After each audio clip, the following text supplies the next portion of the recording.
skipped to content hours after a serial bomber blew himself up as authorities closed in. Investigators discovered that the homegrown Texan who had killed 2 people and terrorized Austin for 19 days had left behind a list of future targets and a 25-minute confession on his phone, officials said Wednesday.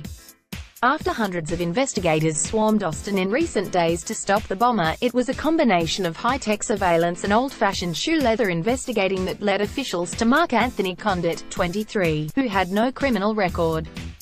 However, Condit's motive remains unknown, and officials suspect that "we are never going to be able to put a rationale behind these acts," said Austin Police Chief Brian Manley.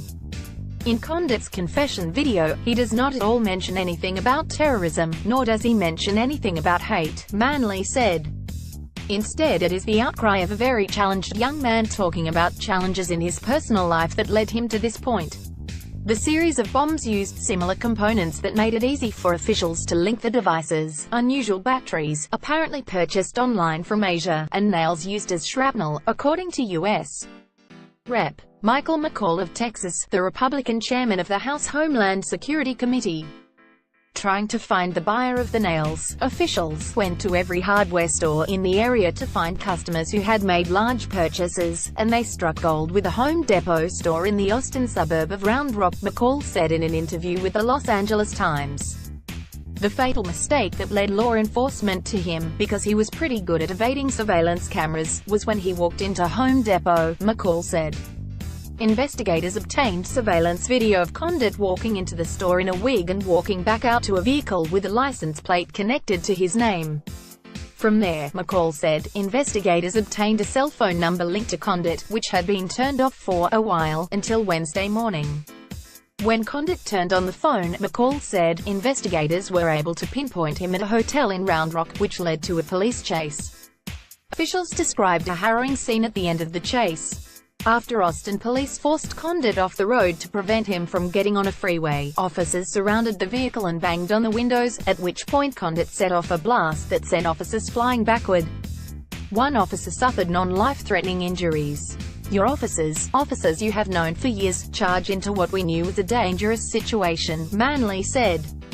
An officer also fired a gunshot at the vehicle, said authorities, who didn't clarify whether that was before or after the explosion or whether Condit was killed as a result of significant injuries from the blast or by a gunshot.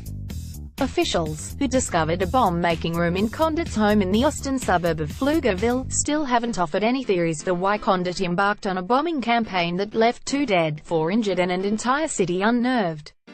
They discovered at least one chilling piece of evidence after the hunt was over: a target list, with additional addresses we believe he was using for future targets, McCaul said. Officials said they still don't know how or why Condit chose his targets. If we had not found this man, there would have been more devices, and more innocent civilians would have been hurt and been killed, said FBI Special Agent Christopher Combs. Investigators detained and questioned 2 of Condit's roommates Wednesday as officials sought to determine whether Condit had any help in the string of bombings. Anyone who's connected with this guy is going to have a sit-down interview to see if there is a web of people involved, Combs said. Officials also announced they had filed a federal bomb possession charge and arrest warrant against Condit late Tuesday, shortly before he died, and officials had considered pursuing the death penalty. ABC reported that in the final 2 packages of explosives that had been sent out by FedEx, the bomber had used the sender name Kelly Kilmore. A portrait emerged Wednesday of an introverted Christian conservative who had been homeschooled and worked at a manufacturing company before being fired last year, with much still unknown about his life over the last year. In a statement released to CNN, Condit's parents said they were in shock and grieved for the bombing victims. We are devastated and broken at the news that our family could be involved in such an awful way, the statement said.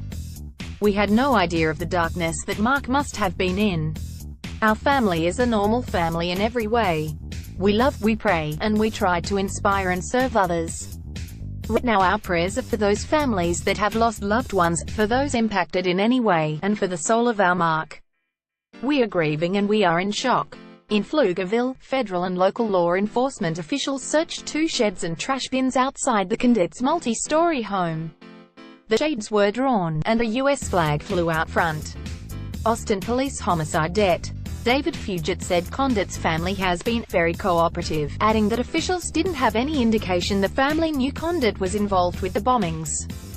They have gone above and beyond to answer any questions we have had, Fugit said. They're having a difficult time, Fugit said. It's understandable with everything they have had to deal with. This is certainly a shock to the conscience. They're taking it in stride. They're having a difficult time as well, which would be